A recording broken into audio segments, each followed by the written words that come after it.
Thanos. Tranos. Okay, I was just checking where exactly it is. It seems to be quite in the quite in the middle of nowhere. Yeah, exactly.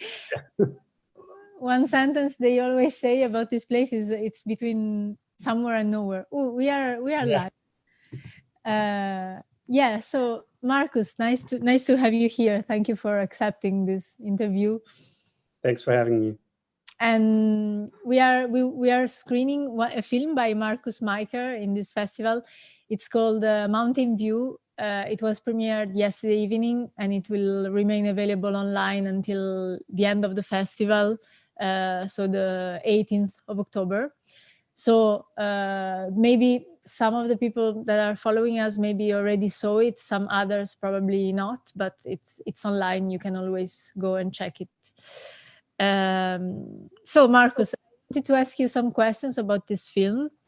It's a quite hypnotic film. I found it to be, and it's a film where we see three continuous zoom towards a landscape outside of a window that you deconstructed into a discontinuous appearance of still frames, single frames, that you perceive separately somehow.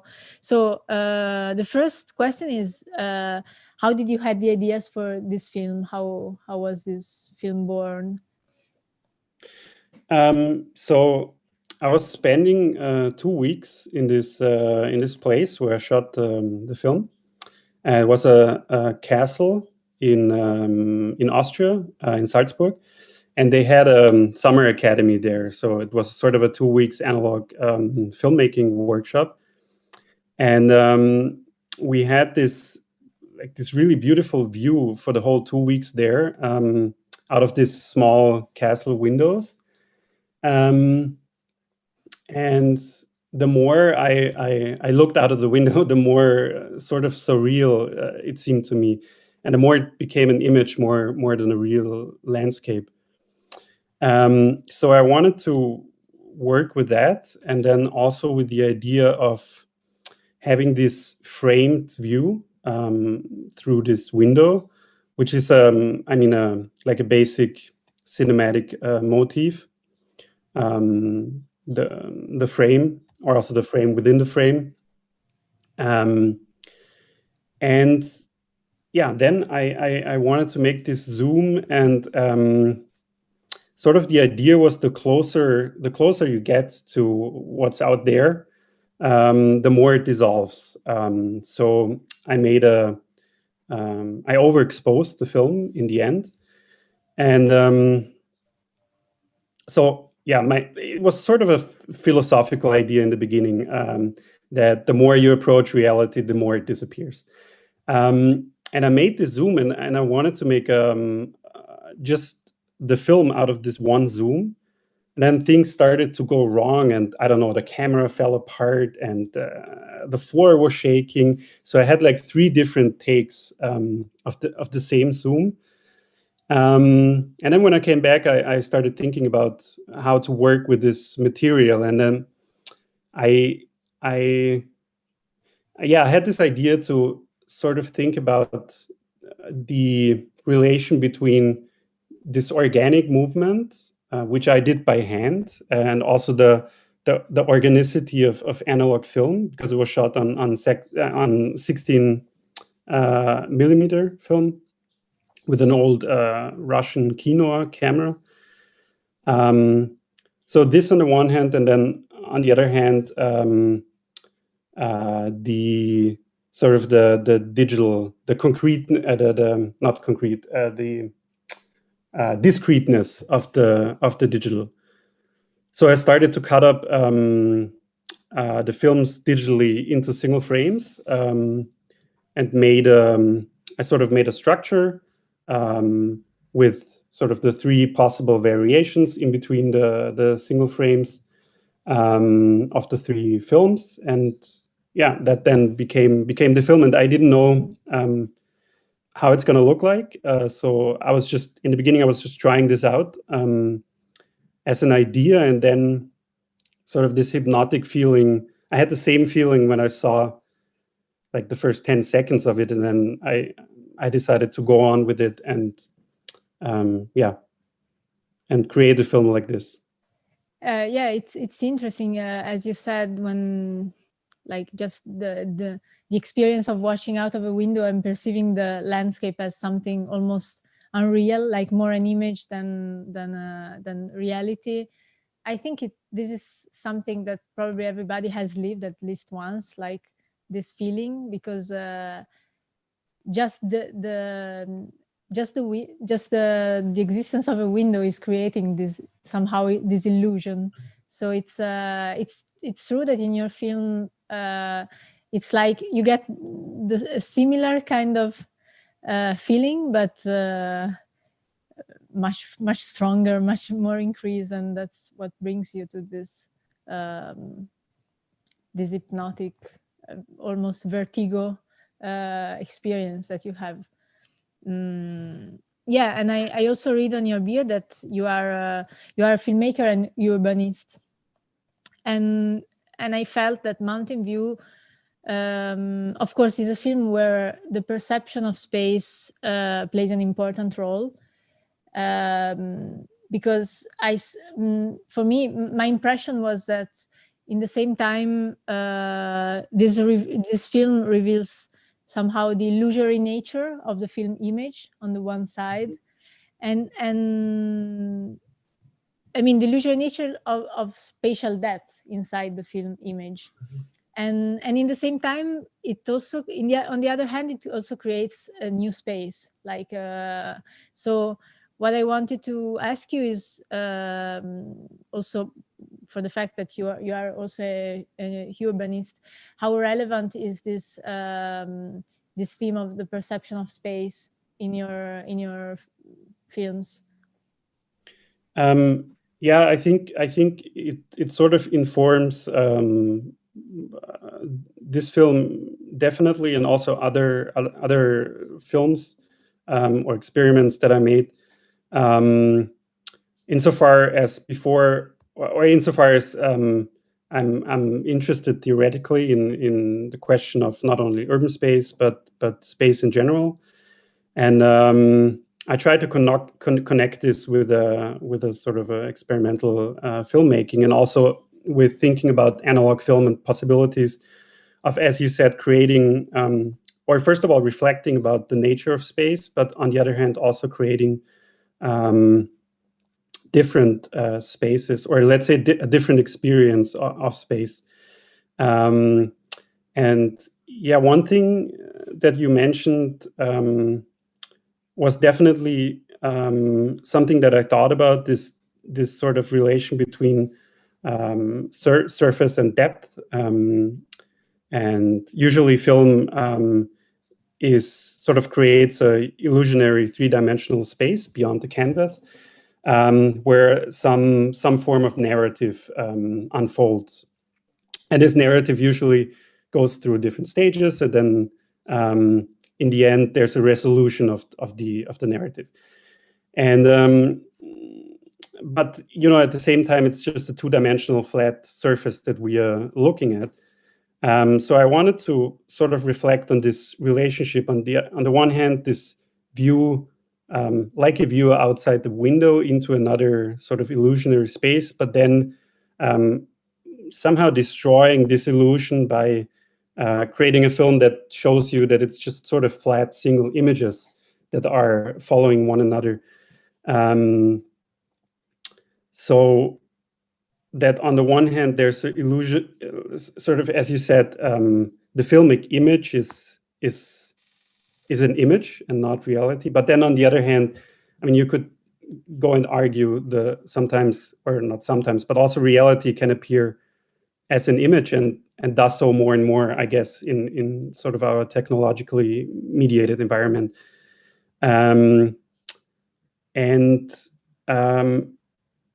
I guess this question of resolution also interested me, insofar as our perception of reality depends more and more on its resolution. And on the other hand, there's the different meaning of the word resolution that sort of like a narrative resolves in the end. And I feel like in my film, I not only get hypnotized but also frustrated in a way, because it doesn't, you seem to not get anywhere, even though you go further into the space, you're not actually going anywhere, and in the end it just sort of disappears.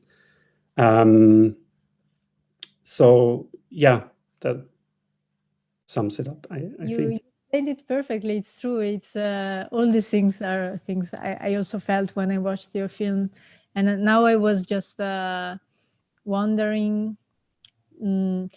if it's possible. As you said, usually films are made in a way that you are brought to somehow to forget that you are watching a two-dimensional surface, and this is the aim that they have. Like, if you forget that, then the film is good.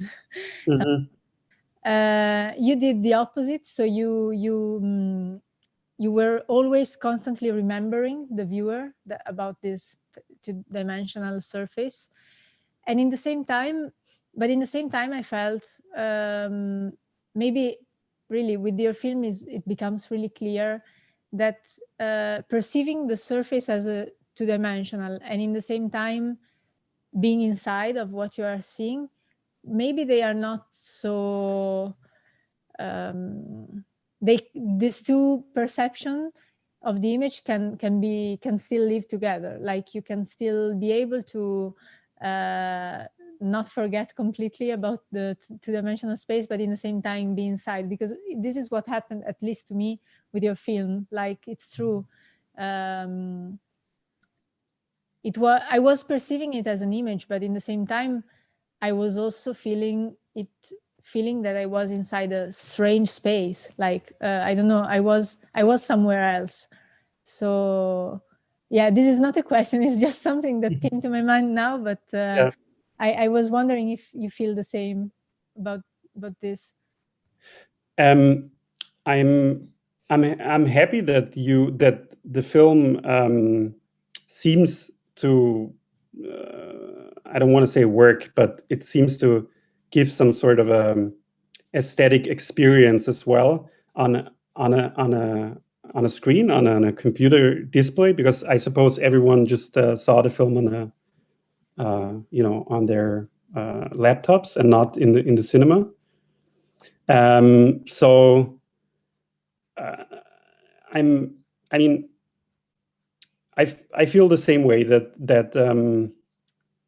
I hope there's a sort of a deconstructive idea behind the film, but it wasn't my intention, or at least I hope that the film is not only that, but also a visual experience that you can have without having to think about these things, or without having to intellectually reflect on what you're seeing.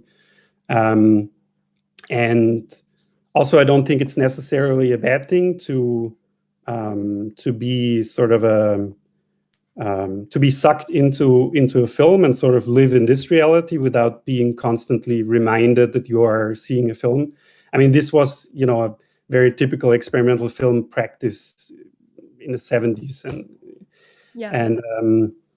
it's not always pleasurable to see those films. They are more, sort of educational, or and I feel the same way as you. I think it's good if it has both dimensions, and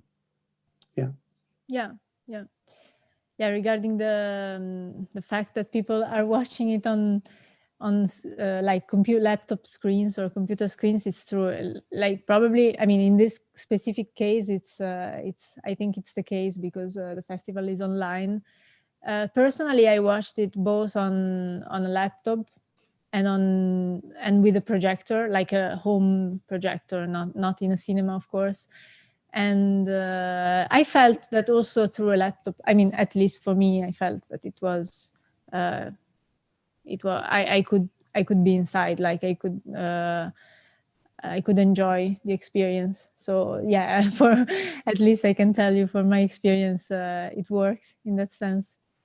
Of course, seeing that image in a cinema, it's always different. But this is a problem that it's something we are living with all the films, and as a festival, we also ask ourselves this question. But it's the situation now. So now my last question was just I was curious to know if you are working on new projects at the moment, and what are your interests, the things you are exploring at the moment. Right now I'm working on material that I shot in Canada at the film farm. It's a great sort of a retreat or workshop of Phil Hoffman, where you work with analog film, only with black and white, sort of cheap film stock on an old farm that the filmmaker Phil Hoffman sort of he made it into a dark room and cinema projection room, and I was there and then brought back all this sort of analog material, and now I'm trying to work on that. And in general, I'm working mostly on analog film. Mm-hmm. I'm also part of a artist-run lab called Film Co-op in Vienna, and where we have spaces for working on analog film, all the machinery and equipment and micro cinema.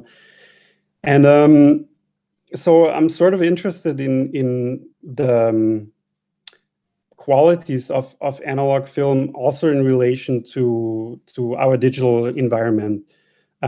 So for me, analog film material it's more than a fetish to go back to this sort of a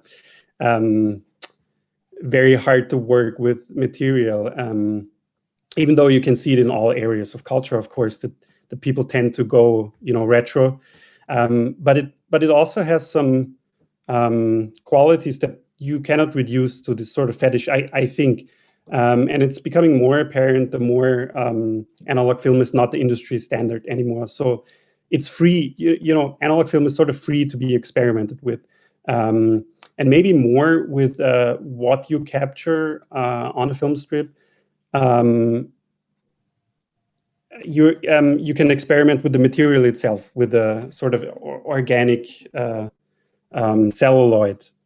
In the sense of sort of experimenting with chemistry, trying to make films without a camera, and sort of coloring your own black and white films, and of course hand developing your film. So this, I think, it's a very big part of working with analog film, that you get a sort of bodily relationship to the film material, because you are the one loading the film in the camera. You have to understand the mechanism of the camera, how the chemistry works. You load the film in a sort of a Lomo tank. You pour the chemistry in, and in the end you get a quite dirty sort of a finished film, or maybe you don't even get an image because something went wrong in the whole process. But the whole process is sort of recorded on this strip of film, and it's a sort of a living, it's not only a representation, but a material trace of all of this. And that seems to me very different from digital film, because it doesn't have a sort of an indexical relation to the world, but it's sort of a translation of sort of a continuous space into discontinuous bits and pixels. So yeah, I'm very interested in this relationship between the analog and the digital. And then it's interesting when my film, it works with single frames, but then you see it as a stream on the laptop, and it's got nothing to do actually anymore with the cinematic dispositif of projecting 24 frames, or in this case it was actually 25 frames per second, but it's sort of a stream that translates this into just calculating the differences between the images and just projecting sort of a this, even though what you see is the same thing, but the structure, or I mean, you can argue about that, but it's but the structure behind it is very different, and this structure sort of structures our, I don't know, our being in space and time, and how we perceive our environment, which is becoming more and more filled with images and digital images. So sorry for being way too long. Yeah. No, no, it's interesting. No worries. Would you prefer your films to be screened just analogically, or in general, do you feel it's somehow a compromise that you do to screen your films in this way, or you feel it's there is something that interests you also in screening those films digitally, like making them digitally videos somehow? Mm-hmm. I think it's just a different experience. I don't think there are some filmmakers that never show their analog films digitally, or they don't even digitize them. Mm-hmm. In Vienna, we have, the best, like Peter Kubelka. He's one of the best known experimental filmmakers from here, and he's one proponent of this idea that analog film cannot be translated into another medium. This film actually, it only exists in the digital format because it was impossible to cut single frames together. You would need an optical printer. You can do it, but we don't have one at the Film Corp. So this was also more of a question of resources that you have. But in general, I think I'm totally not against it. I don't think it's sort of wrong. I just think it's a different experience. So, for instance, if you see it, be it digital or analog in the cinema, you have a sort of communal experience. So that's one thing that's specific for the cinema, which you don't have if you see it on your laptop alone at home. It's not dark, you're not in a dark space just looking at the canvas. And then also, if you project analog film, I think it also differs. If it's in the cinema, everything is hidden behind. I'm a projectionist, so I'm usually behind the glass wall, working with the machines. But if you're just a visitor in the cinema, you don't see all this, so you just see the image on screen. But if you go to labs and micro cinemas, you have all the equipment standing around, and lots of films are silent, so you hear the sound of the projector. You hear when something goes wrong, or usually something goes wrong, and someone has to fix it. So that's also a very different experience, I think, to be sort of within this assemblage of technical things and people, and so, yeah, I think there's different qualities to different forms of projection and different media. Yeah, I agree.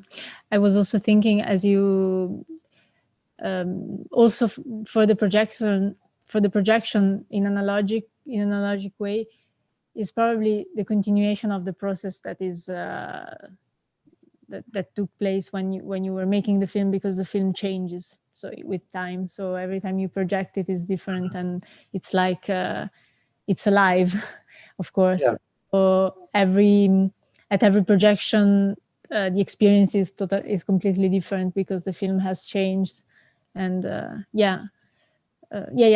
agree with you on this. And I think actually I don't have any more questions. Like it was interesting to talk to you, and I usually we leave a bit of space if there is any question from YouTube, because we are on streaming now live on YouTube. So anyone has, I ask to No questions. Okay. Everything answered. So I just thank you again for being here, for having been here, and for this interview. And yeah, and I remember to everybody who is following that your film is still available to be watched online until the 18th of October. So please go and watch Markus' film. Well, thank you very much for having me, for inviting me here, and thanks for this really nice talk, and also thanks for showing my film. And I will now go and watch the other films. Great, thank you. Yeah. See you other of your works in the future. Okay, thank you. See you. Thank you. Bye. Bye.